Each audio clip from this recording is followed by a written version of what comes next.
Est-ce que tu aurais pensé que la capitale de la Suisse, c'est ça?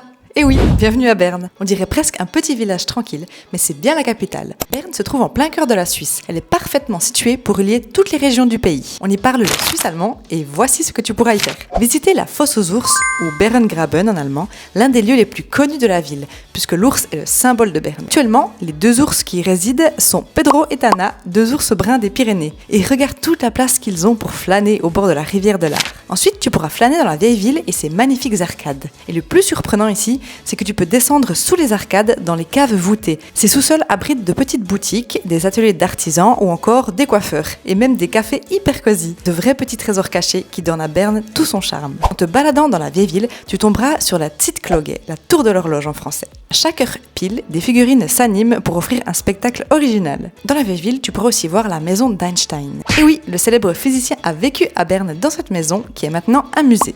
Et puis, tu ne peux pas rater le Palais fédéral, là où siège le Parlement. Ce qui est fou, c'est que ce lieu ultra important reste hyper accessible. Il y a souvent des animations sur la place juste devant, et tu peux même passer derrière le bâtiment pour profiter d'une vue incroyable sur l'art. Et surtout, n'oublie pas de goûter le Berner Mandelberli, un biscuit à base d'amandes en forme d'ours, une des spécialités de Berne. Alors, est-ce que toi tu savais que Berne était la capitale de la Suisse? Dis-nous tout en commentaire et abonne-toi pour plus de découvertes.